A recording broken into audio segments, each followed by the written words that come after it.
to the music scene, showing lots of love for the community. With great advice, I know who I should go see.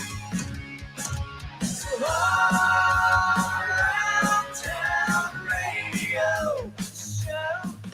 All right, everybody. Good afternoon. It's time for a nooner here at All Around Town Radio. It's Wednesday with the band, live from the All Around Town Radio studios in beautiful downtown Springboro, Ohio. Welcome to the program, everybody. Glad to have you with us today. We're going to get right to it because we have a hell of a lot to talk about today with this bunch of guys I'm going to have on the show. Help me welcome to the show today, ladies and gentlemen, the Naked Karate Girls. How are you guys? Great. What's going on in your world today, fellas? Well, first off, Jimmy, how's your tooth doing? Jimmy just had his crown put in, so hopefully he's feeling good. A lot of Novocaine. They put it in my brain.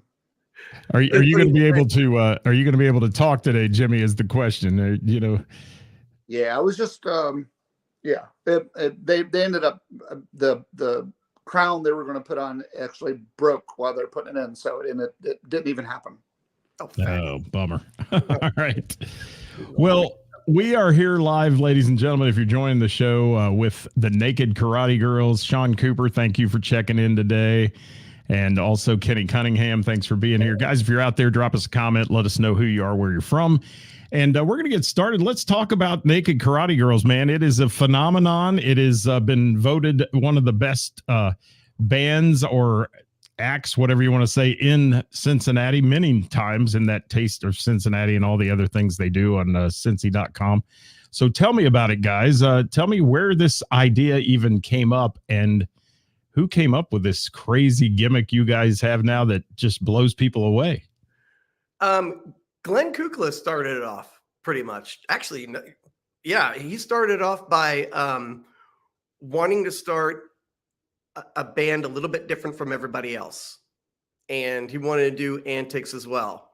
Wanted to kind of base it off of our friends, the Menus, but do it a little bit different and do new stuff. And it just evolved into this. And I mean, the name Naked Karate Girls came from the 3 most searched words on the internet 20 years ago: naked girls and karate. And then we heard it and we flipped it around and we were like, that's a good name for a band. And so we hung on to it, and Glenn waited for the right time to get started with it. And it just kind of blew up from there. You know, I've always wanted to ask that question to you guys when I've seen you out. And where in the hell did that name come from? So that's unique. I like it. And, you know, I always say whenever I announce you guys on the show where you're playing and all those things, we always say there's usually nothing naked about this whole show. And I've not seen anybody do karate yet. But there's a lot of girls that come to your show and follow you guys and love what you do up there and those crazy things that happen on stage. So when you put this together, did you have an idea it was going to grow into what it's become? I don't know. Jimmy, what do you think? Absolutely. I wouldn't have done it had we not thought about world domination. But, I don't know. I've been playing music my entire life, and I just, with this band, at the time when it was starting, I was also looking to do another band called the Kingsmen, which was going to be doing, everybody was going to be dressed like a different Elvis, different era Elvis, the leather Elvis, the white jumpsuit Elvis, but the band was going to do only one Elvis song. Everything else was going to be hip hop and dance music. And it was going to be fun and visual. I knew Glenn from playing in a previous band. I hadn't met Tim before, but I just called him when he said he was starting a band, and I just said, "Hey, I'm going to be your bass player." And he was like, "Do you have a bass?" And I said, "Nope." "You know how to play bass?" "Nope." But I played at a show because the bass player didn't show up like a week before. So I'm like, I can do it. I'm good. And but the whole idea is complete world domination on the kind of band we were.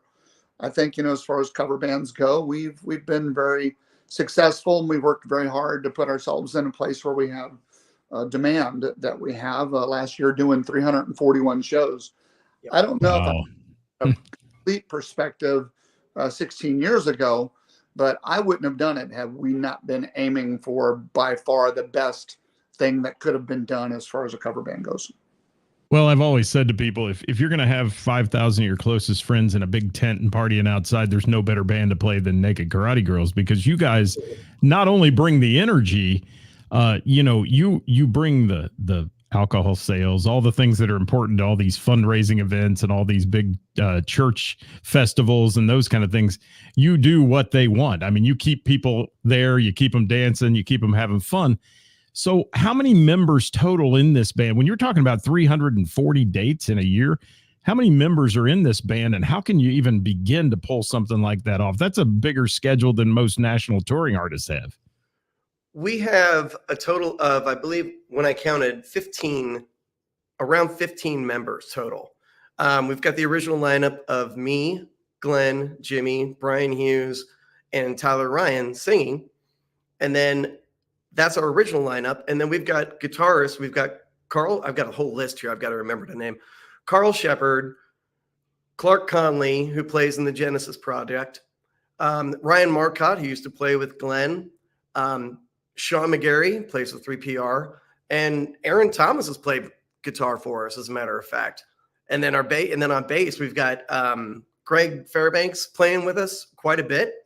And then Mike Landis has been playing with us as well. And once again, Aaron Thomas plays bass as well, along with guitar. And, we were talking before the show. I had no idea Aaron was part of this until I saw your photo that you gave me of the NKG family. And I had no idea. I mean, I've seen Aaron play in multiple bands over the years and all that. And it just kind of blew me away that he was even a part of your thing here. Yeah, so, we needed a guitarist really bad. And he stepped up. Obviously, all these guys are pro musicians, and so often people, they'll tell me, "Oh, yeah, I've heard about Naked Karate Girls," but they've never seen them. They say, "Yeah, I heard. It's kind of a gimmick thing. They get up there, they do all this performing on stage and costumes and all that stuff." Mm-hmm. And really, though, obviously, all these guys have played in multiple projects over the years and have been in professional bands and everything else. And Jimmy, I'll take it way back. I think I remember you playing at a little place I ran called the Bus Stop in Dayton. We had a battle of the bands, and you were in a band there. That was like high school days for you or something. And it's really neat to see all these guys come together on stage. So tell me some of the projects some of the people have been involved with, if you can. Go ahead, Jimmy. We lost Jimmy's audio. Yeah, we lost Jimmy's audio. I'm sorry, the question once again. What are some of the projects that some of the guys in the band Naked Karate Girls have played in before? Jimmy, we lost your audio if you can hear us. So Jimmy was doing a couple of things as well. He started up Catalina Wine Mixer, as a matter of fact. He started that one up. That was a big project for him, along with doing Naked Karate Girls. Brian Hughes started off playing with a country band and came over to our side. Clark Conley, like I said, you know him from way back when. I'm not going to try and show his age by saying Thruster, but he was playing with them and with Del McFarland. And then Ryan Marcotte played with Chrome with Glenn and McGarry. Everybody's got a little side project thing going on, but luckily, if we are in need of somebody, they're able to squeeze us in to doing their shows, to doing our shows. So it's been quite a bit. I mean, we've got Sean Ellsburn, who plays on drums, who basically, when you look at the picture, if you could pull up that whole picture of the whole band. Yeah, let me find it here. Everyone. Can you guys hear? Family, there it is. We got you now. We got you now, Jimmy. Yeah. Cool. So there's the band. There's the band. Oh my gosh. I'm now looking for it, and my buddy and Sean's not in that photo. Sean looks dead on me. He's almost my twin. I had a birthday party, and everybody thought that he was one of my brothers. I mean, he looks just dead on me. It's so cool. But yeah, that's our whole group. That's everybody who we are sound guys. We have 3 sound guys that we work with. Randy Cook normally runs sound for us on a show-by-show basis, and then Jeff Butler and Jerry Ferrone help us out when need be at other stuff. And let me say, I saw the band on St. Patty's Day in Springboro, and there was a sound hiccup that happened due to power issues, and that so often happens at some of these outside events where folks bring in generators they think will supply the power they need, and they don't always do that. But your sound guy was impeccable of getting it back up and running and getting the crowd involved and keeping the crowd there and that kind of thing. He did a great job. And it could have gone real south real quick with all those people at 6 o'clock in the evening who'd been partaking all day long. So, it was a good show. They did a really good job of getting the sound up and running. Oh, and Jimmy, you're doing something too with a little yacht rock on the side too, aren't you? I had been. I've been a lead singer most of my musical career, and in this band, I just wanted to be a bass player. I didn't want to be the lead singer. And, Tim has a certain set of silly skills and things. I just felt like he would, I just would be a better fit at another instrument. And it was a challenge to learn bass. And I've learned to love it a lot. But yeah, there's another band called Catalina Wine Mixer Band that I started with a couple of friends. And a couple of the guitar players have played in Naked Karate Girls as well. And still do from time to time. But it was just, it's music that we all kind of grew up listening to. And Naked Karate Girls we're doing 341 shows last year. Yeah. I've had to find another sub for myself in that band and let those guys keep going on. So I might do like 1 or 2 shows a year with them. But it's just music that, everybody loves, but music I grew up with, and it's just fun. Absolutely. So much fun. And guys, this is a massive production that you put on. When you do those kind of dates, and logistically, do you call it is there a Naked Karate Girls 1 and 2 and 3, or does it just intermingle all the time depending on schedules? How does that work behind the scenes? Because I think a lot of people want to know that, because I always hear people refer to it, and I hate the term, are you getting the A team or the B team or the C team? And it's like, no, I don't think that's it, because the show's still the same. So how do you do this logistically?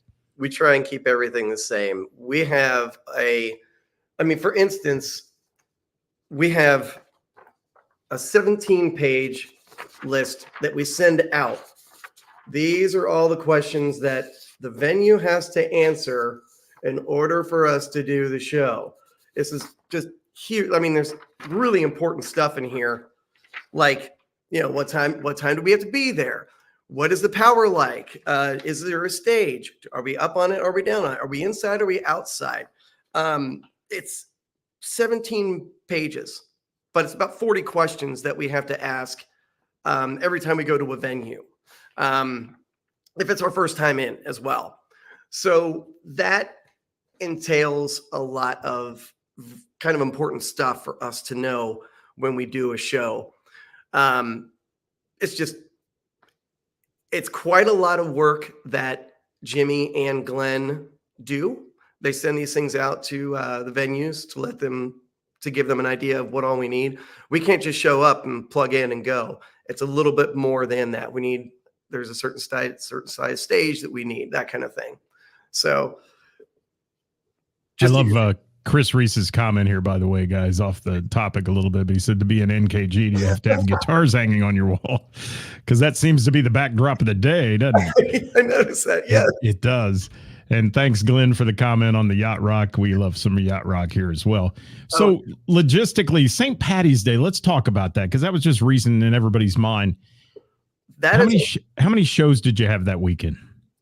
How many did we do, Jimmy? Did we 7? In 2 days, 7 shows, 4 on Saturday, 3 on Sunday. And we traveled. I took the team that went to out of town. I drove 700 or almost 800 miles to do 3 shows. The team that stayed in Cincinnati did 4 shows. Yeah. I love that you call it a team too. That's cool. You travel with the team.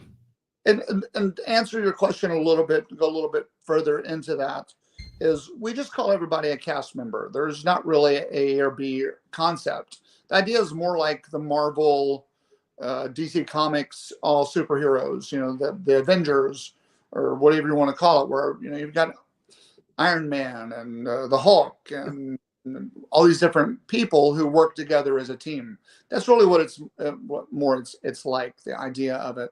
So depending on what makes most sense for one cast member or team member to go to that show, it just sometimes, we're just mixing and matching people. So everybody has a chance to play with different guys. If Tim and I, we've been a team.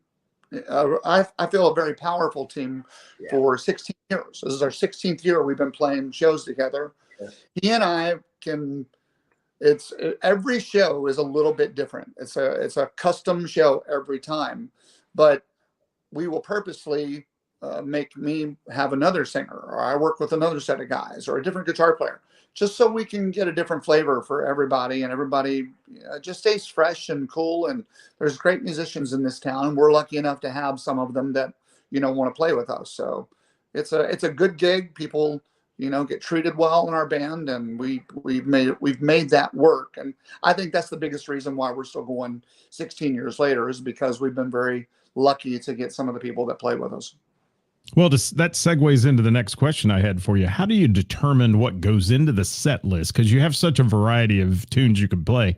How do you determine what goes into the set list in a specific show you're doing? I'll jump on that. Yeah, I can let you add to it.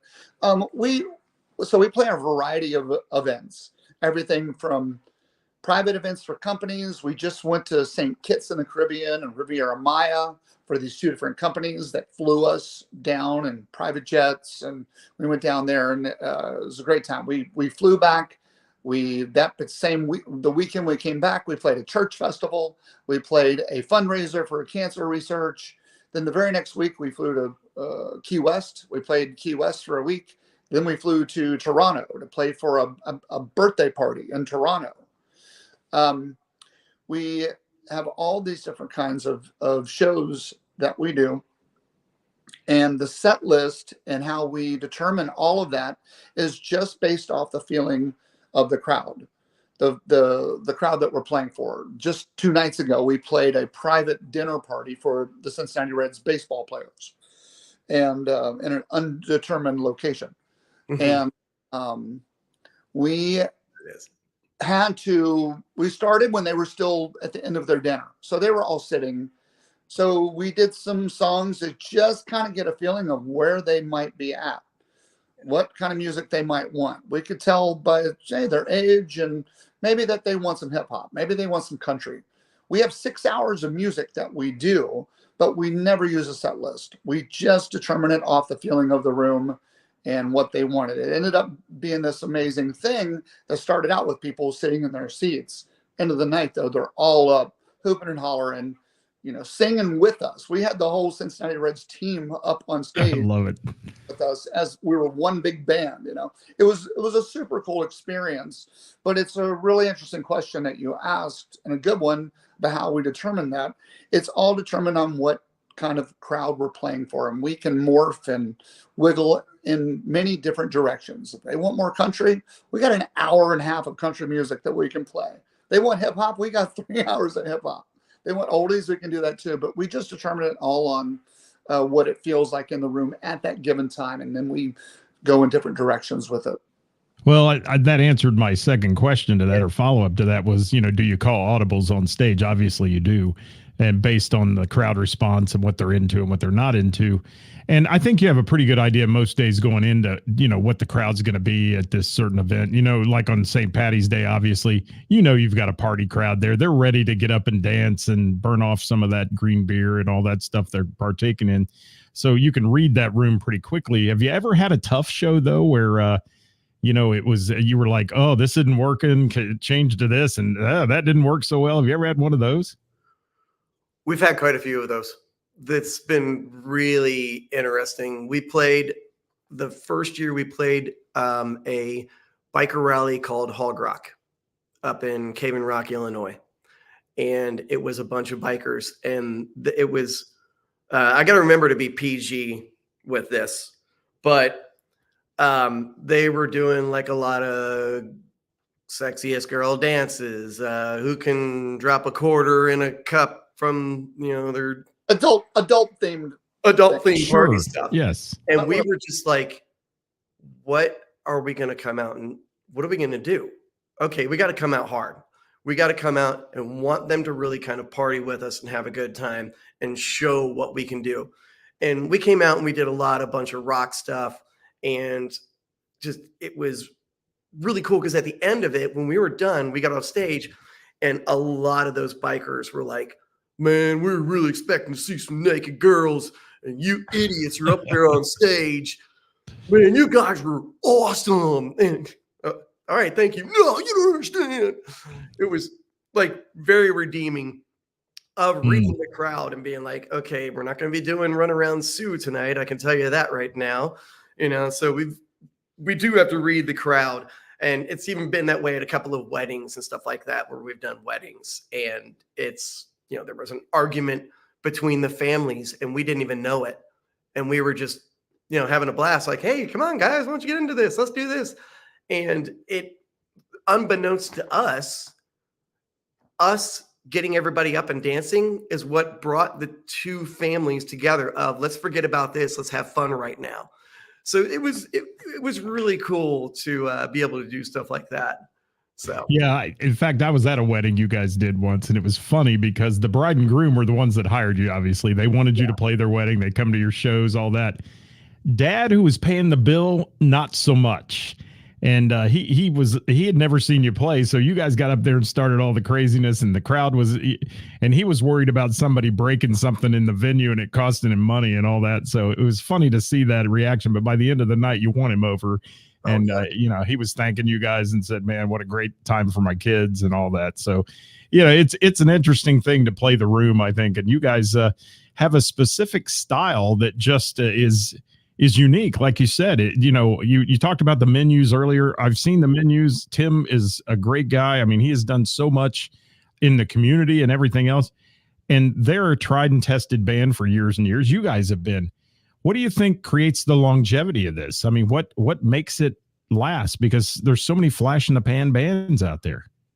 What can you do to set yourself aside from everyone else? What can you do to make it different? And how can you grow from that is a big thing. What is our next big thing that we're going to do is something that we look forward for. So like, for instance, when we include a new song, we have this 17 piece document of what all needs to be done to add a new song to our set list. We have to play it. We have to play it live first. We have to play it. We have to DJ it first is what we do. See what the crowd reaction is. Then we vet the song idea. Is there anything cool that we can do? If we do the song, is there anything cool we can do during it? Then we figure out, okay, are there dance moves that we can do? Is this one that people can sing along with? We can't just go, let's play, this song. I think people might like it. Well, we got to make it fun somehow. So that's a lot of what goes into like adding a song, just even a song to our set list and stuff.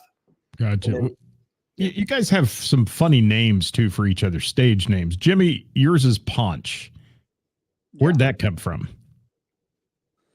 Well, so when we were originally creating the band, we all just decided we wanted to be more characters instead of, I think, as the drummer Glenn has infamously said it, nobody cares about Jimmy. I didn't know exactly what to do because I'm always, our brand is very important, and I'm very, very particular about how we talk about our company and our brand and everything. And, we're about having fun. When it comes down to it, it's a given that we're supposed to be good enough to play songs, but our special sauce is in the having fun and the interactivity of being able to include every walk of life, to a Naked Karate Girls show. But specifically to your question about the names is, I think we just started off with saying, what better way to show that we're having fun tend to have these kind of fun names. My name, Jimmy Lee King. Well, it's about as country boy as it gets, and it just wouldn't fly. Tim. Tim is an thing named Tim, but TP is way a hell cooler and more fun. And I Lieutenant Jack Blue. What does that even mean? It's I think it was just based off this idea that it's a given that we're supposed to be able to play music, but the real thing we're trying to do is make an environment to where people can just have a good time and forget what might be going on, in normal life. Yeah, and I was looking at the website before the show and looking at all the players and their stage names and all that, and I said that several times, Jimmy. I said, where the hell did that come from, and what's that mean? It's so unique that it makes you stop and think a little bit about, wow, I think I want to go see these guys. They do some unique things, and the names were certainly one of them. And then comes the props. All right, so props. You guys have probably you're the only band I've ever seen with as many props. You probably have a trailer just for the props that you bring in. Tell me about that a little bit, Tim. You might have a few there, maybe. Yes, I do. We when we vet a song, what fun thing we can do? Is there a prop that we can do? Can we make a prop or anything? So like we did disco songs. So how can we make it fun? Well, I made these great disco helmets that are reflective as heck. And I'm like so proud of them. I've made 4 of them. And then what our sound guy will do is he directs the lights right to all of our helmets. And the great thing is you see people watching our show, but they're looking up the whole time at all the lights going all over the place. And they just think it's like the coolest thing. And so that's one of the coolest production factors I've ever seen in a band. When those lights hit you guys with those helmets on, it is really amazing in a venue. Yeah, everybody looks up. But then something else I'm kind of proud about. I just recently found this that I did. I made this cool top hat. If I can get on my head there. It actually lights up. I built this. I was able to build the whole thing. I ran all the wiring for it. Did all the engineering on the inside there. I ran all that stuff. And it's something that will set us apart from other bands. Now, the one issue is I've got to, when I build stuff for the band, I have to think that I'm working with a bunch of gorillas, honestly, is what it is. Because, those helmets get thrown around all the time, and I've had to remake them a few times. But even like that hat, I've got to put it on and make sure and get it off. Otherwise, I'll get, toilet paper blown at me, something like that. So it's pretty goofy. Do we have a number on how many rolls of toilet paper you guys go through in a year?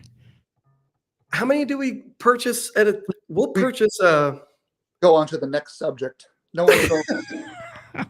And I'm not talking about for personal use. I'm talking about just blowing into the crowd, because I know the people that clean up festivals just love you guys after the stickers and the toilet paper gets thrown everywhere. We try, and that's one of the questions that's on the itinerary to ask the venue. Is it okay if we shoot toilet paper? But we average about 3 rolls a show on average if we're allowed to shoot it. They have no idea how much you're going to shoot into the crowd, do they? Exactly, because it's like we even have it down to like there is one type of toilet paper, Scott's single ply 1,000 roll. That's the only thing. Anything double ply, anything small, it just doesn't work right. We've got it down. It's like if we had a rider, that would be one of the big ones in our rider. But during COVID, there was discussion of, because of the toilet paper shortage, should we even be shooting toilet paper off? Because I think we're going to really tick a lot of people off by doing that. And so it was just like stuff we have to deal with. There were people collecting that stuff during COVID and taking it home with them as you shot at the crowd. It's crazy. The big foam cowboy hats, all the stuff you guys have. It's a fun show, people. If you've never seen Naked Karate Girls, it's a must. It's a party. Whatever can make us look bigger, that people in the far, far back of the audience that they can see, we want to make sure that they can see them. That's why, I mean, when we do our dance moves and stuff, we make sure and do them real big and real extravagant so that it looks really big back there to them. And yeah, and I'm the shortest guy in the band at 5'7". I'm the shortest one, and I've got to find a way to make myself look big. Yeah. Well, and some bands ask for green M&Ms in the green room. You guys want Scott's single ply toilet paper, so there you have it in your rider. And Jimmy, you've got something here. Sean posted. He says, "Ask Ponch about Monster." Is that a good thing to ask or not? It's got to be. There's only one Sean that could be asking that question. Make whatever. You'll have to have him on and ask him about Monster. I've had him on the show, and I didn't ask him about that, but I'll remember that. Yeah, it's it was my friend Sean McGarry who I grew up with, and he has a great music store in the Madeira area called the Music Salon, and they're expanding, and they're doing rock camps and guitar, things where these pro level guitar players are coming in and doing camps. And they're doing, music sales, and it's a thing that's been going for about a year now. And so I urge anyone who wants to become a, playing musician of any sort, professional or just for fun, Music Salon is right there in Madeira, and it's really, really a cool place. Yeah, and Sean was on the show not too long ago talking about that. In fact, we're going to get him back on to talk about some of those new things he's doing. It's an incredible location, and that just shows the professionalism of all you guys that have played in this band or playing it, that you have a lot of other things going on other than the crazy 341 shows. I can't even imagine that many shows a year. Thank you, Jim Kilroy, for that comment about they playing your nephew's wedding, and said it was an awesome time. Thank you. Meketawa County. Meketawa. Madonna couldn't do a wedding better than us. We are the greatest wedding band in the galaxy. Shameless plug right there, ladies and gentlemen. Yeah. We've We got did it. over 100 weddings last year. Yeah, that's crazy too. I used to DJ weddings, and I'll tell you that's a feat to deal with wedding people. It is. I think and this has a lot to do with the awesomeness of Glenn, our drummer. He's just got this temperament for working weddings, and I learned a lot from him about how to be really good at dealing with weddings. But we all have different skills. Tim is our tinkerer, and he mixes little hats and stuff, and his different visualizations, and he does this great devil. We do this on Devil Went Down to Georgia, and he has this light up guitar. And Allow me. I'm sorry, I just totally forgot about that. Yeah, there it is. It's here. You know what? We all just have different set of skills, and Tim's got his, and that's right there. How amazing that looks. And Glenn, is our drummer, but he's great at many things. But one of his greatest things is his temperament for dealing with weddings and things like that. I have a temperament that's really good with corporate shows because just from working in the industry and the world. We've all got our special skills that help us keep evolving and moving forward. Well, the greatest party in the galaxy, you guys call it. Why do you call it that? That's fine. And I'm probably big on the taglines. Party like gods is one of them, but greatest party in the galaxy means this. It means that we're not comparing ourselves to any other band. We're just saying that we're the greatest party in the galaxy. When it comes down to it, it has no real meaning. You can just define your own meaning of what that is. My meaning is that, hey, we're not trying to say we're better than any other band out there. We're just doing our own thing. We're having fun. And in our galaxy, we're the best band, our galaxy. So I'm going to put you guys on the spot. Just throw out a couple each, your favorite tunes that you do in your ginormous 6-hour set list. I love doing Don't Stop Believing. It's a lot of fun to do. Visually, Devil Went Down to Georgia is a lot of fun. You don't see bands do it the way that we do it. We kind of do it in a little bit of a hard rock way. And on top of it, the neat thing is I can't show you now in the house, but when we go into the guitar solo, my guitar has smoke on it. I have red smoke that comes out of it, and it's just so rock star looking. It's really cool. Where are the horns? I want to know where the horns are. You got them today? He's looking. Hold on. This could be good, people. I can get stuff on real quick. The devil went down to Georgia horns right here. Now, One of my favorite. There we go. There we are. oh, Stinky. Stinky. Oh God. when, Stinky. he comes, when we introduce him, and this is where I come in. One of my talents is to make fun of all the other musicians. And I say me, it's not me. It's Ponch. Ponch is kind of a real, he's Ponch. And so Ponch. You can say Dick if you want to say it. It's all right. You know? Well, Ponch, big part of Ponch's whole job is to make sure that the guitar player is made fun of. The guitar player is just a guitar player, but I'm the lead bass player. Ponch is the lead bass player of the band. So my job is to mess with the guitar player. We talk through his guitar solos, all three of them for the whole night. And but yeah, we all have different stuff there. But when T is getting introduced for Devil Went Down to Georgia, he's referred to as Stinky Lips. Got it. Lovable name he came up with, and I There don't it is. think.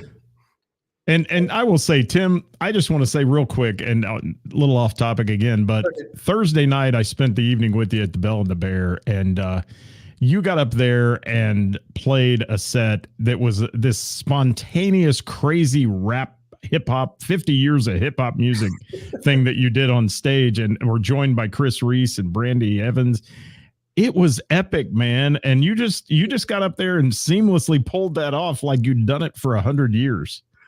It's the song we did Sublime, What I Got. And that riff, just that riff, you can do a lot of stuff over that. And the cool thing was, it was cool because I had a couple of ideas I could do like really quickly. And then all of a sudden, next thing you know, Chris is next to me and he's pulling off a couple of like really cool ones. He was pulling off, I think, No Diggity.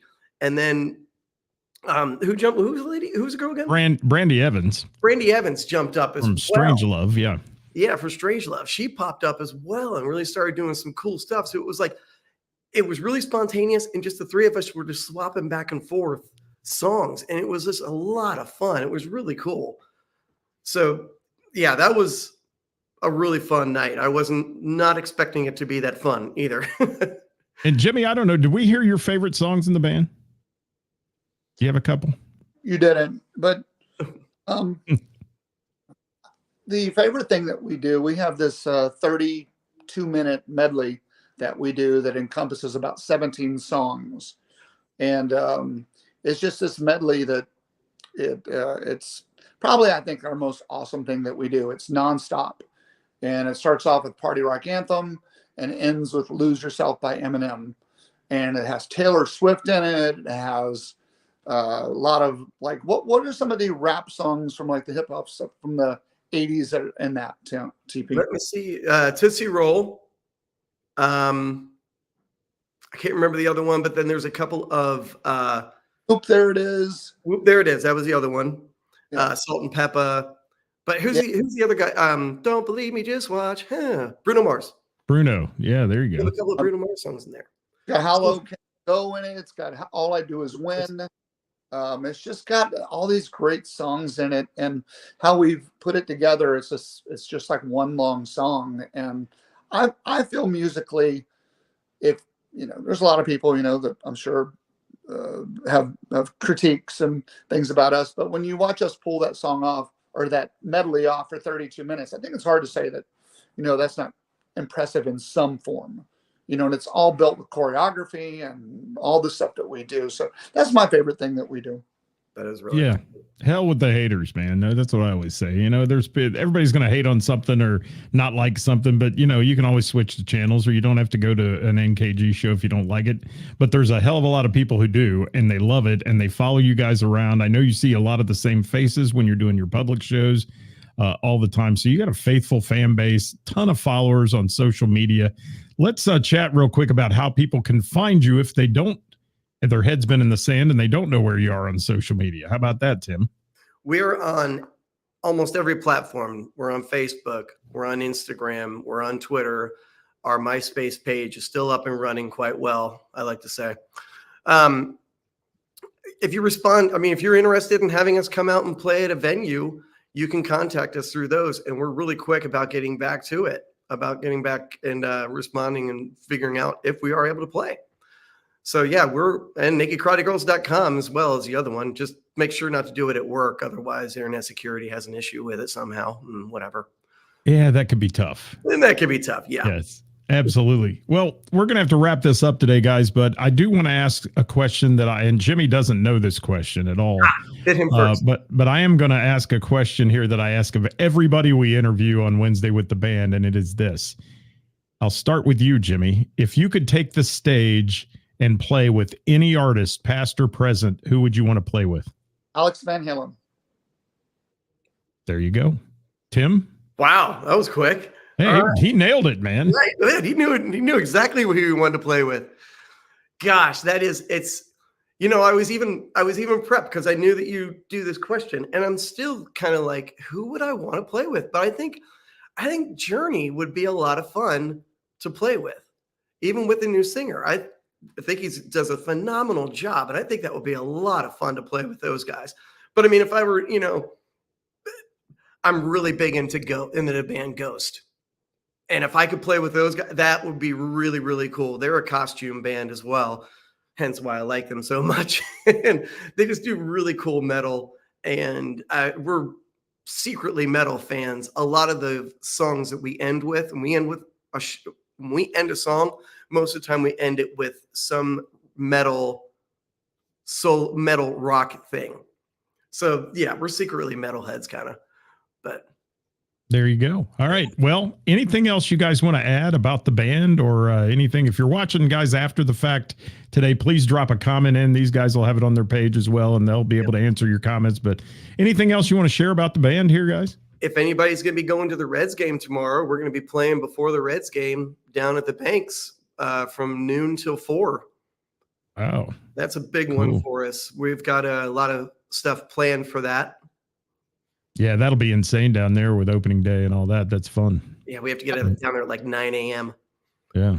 Jimmy? Saturday, Miamisburg Moose Lodge. So there's another fun show. We've not played there in a year, I think. So that show gets just as fun as can be.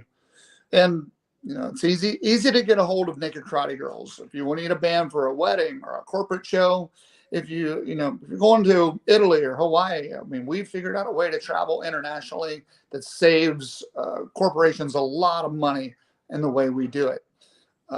So those are Naked Karate Girls. We're your band. Naked Karate Girls. Easy to book us.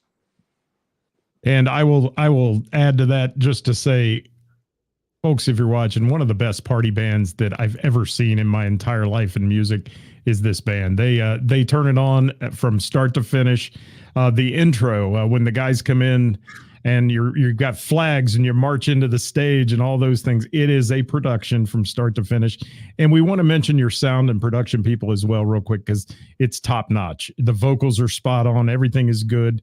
And anytime you go see one of their shows, you will not be disappointed in the least little bit. So can't thank you enough, Tim and Jimmy, for joining me today. It's been a pleasure having you on here and finally getting the background info into NKG. Thank you, Scott. Appreciate it. We appreciate it. Great voice, and I appreciate all the kind things you said. Thank you, Jimmy. I appreciate you as well. And it's been great seeing you guys. Folks, tune in tomorrow where we'll be live here at 5 with Who's Playing Out, the best bands and venues in the tri-state, and what's going on for the week. So join us then. It's brought to you by our friends at Froggy's in Monroe, Ohio. Until then, get out and support live local music and the bands and venues that bring it to you. Bye, everybody.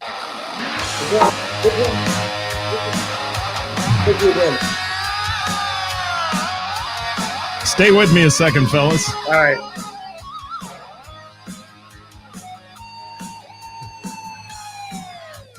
That song cracks me up.